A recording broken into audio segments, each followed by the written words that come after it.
This is a verified complaint. A copy is right now on its way to the House of Representatives.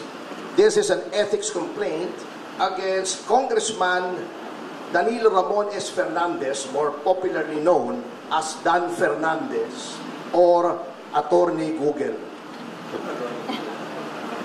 Anyway, this is for certain conduct unbecoming of a member of parliament, unparliamentary conduct, which were committed during the hearings of the Quadcom. I will just give you the general details anyway. I will be leaving this copy for you, and those who wish for soft copies, I will viber to you later immediately a soft copy. If you recall, noon pong nililitis o dinidinig yung tungkol sa mga pogo, kinatawan ko po roon.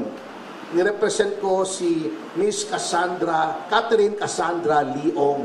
At lahat naman po tayo saksi sa ginawang paglabag sa mga karapatan ni Miss Cassie Leong.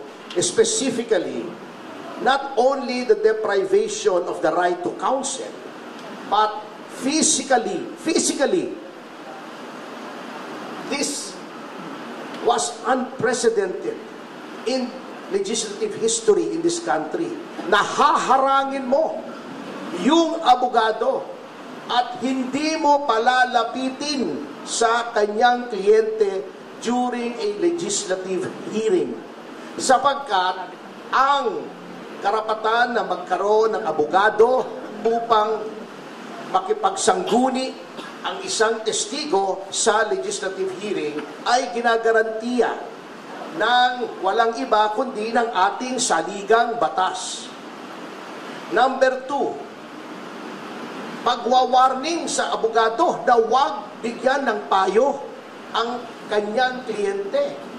Saang planeta po acceptable ang ganoong behavior?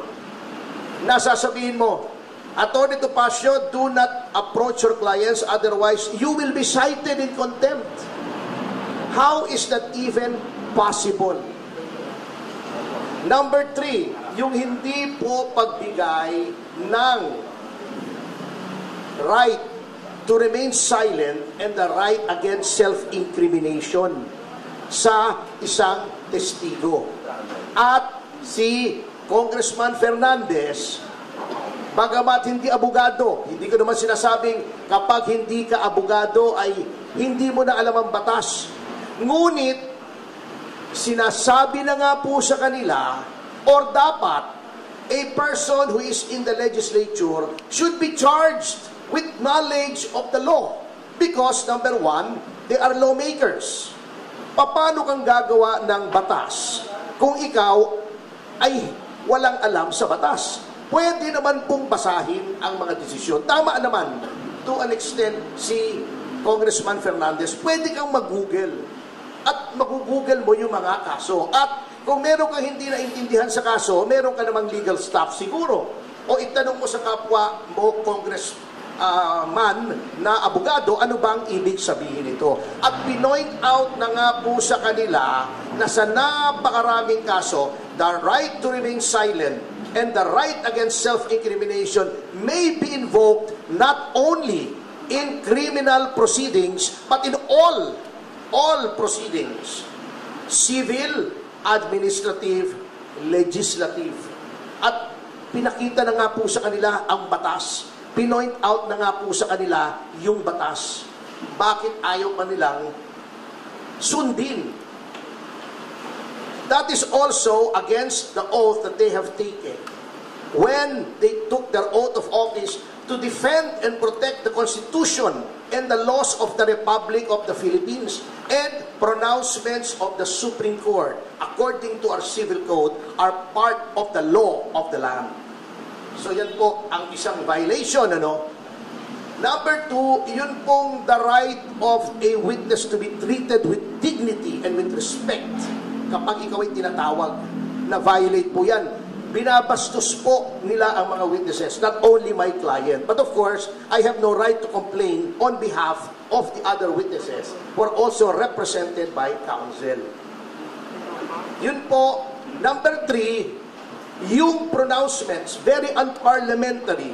Alam niyo po, in all parliaments in the entire civilized world, meron pong language na tinatawag nila unparliamentary. Diba? Ayaw na ayaw nila si Pangulong Duterte. Sinabi nila, do not use offensive words. Pero bakit sila? Tatawagin nilang pathological liar, puro kapakyut, puro ganon. Tatakutin mo pa. Misleading the witness, sasabihin pa, tignan mo itong mga napatay, di umano dahil daw ng pogo. Tignan mo yan, we will grant you immunity if you testify against them. That is misleading. The legislature cannot grant immunity.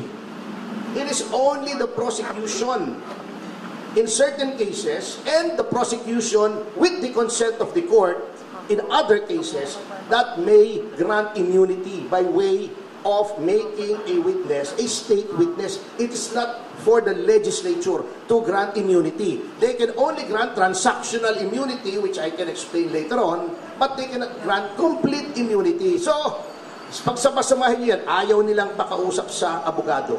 Bago tatakutin nila para magsalita against her right to self-incrimination and against the right to remain silent. Pagkatapos, igagrant mo na, papangakuan mo ng immunity na wala ka namang kapangyarihang ibigay. All of these are parliamentary conduct. And nakalagay po, may rules of conduct, hindi lamang ang miyembro ng mababang kapulungan, kundi ang mga public officials on how they conduct themselves. And it is my respectful contention that Congressman Fernandez has violated these norms of conduct. Ngayon, bakit sa Ethics Committee? Kasi may nakalagay po sa ating konstitusyon na yung mga ginagawa po ng isang miyembro ng lehislatura, they can only be made liable therefore in no other place than the legislature. That's why may Committee on Ethics. They are supposed to police themselves. Now huli na po, bago tayo pumunta rito, and I feel this is also of equal importance in this case. Sasabihin nila, walang mangyayari dyan sa complaint po kasi sila din yan eh. Si Congressman Espares ang head ng Committee on Ethics. Pagtatakpan lang nila yung sarili nila. Well, unang-una, I would like to give our lawmakers, at least the majority, the benefit of the doubt. Although I doubt the benefit. Ngunit, by doing this, I want to prove two things. Number one should not sit idly by while the rights of persons are being trampled upon by the legislature. Dapat may magreklamo rito. Otherwise, gagawin nilang palagi yan sa lahat ng witnesses. Notwithstanding the caveat of the Supreme Court in Ong versus Senate Blue Ribbon Committee, which by the way, I argued before the Supreme Court, which says that all witnesses must be given due process. Bina-violate na po nila yan.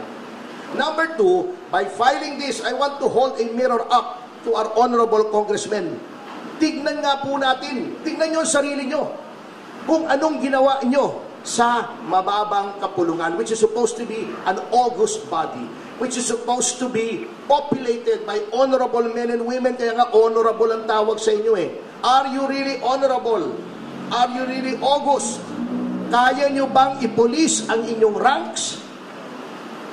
Do you still have any shred of decency left in your bodies para makita na mali ang ginagawa ng isang miyembro ninyo at disiplinahin ninyo? Because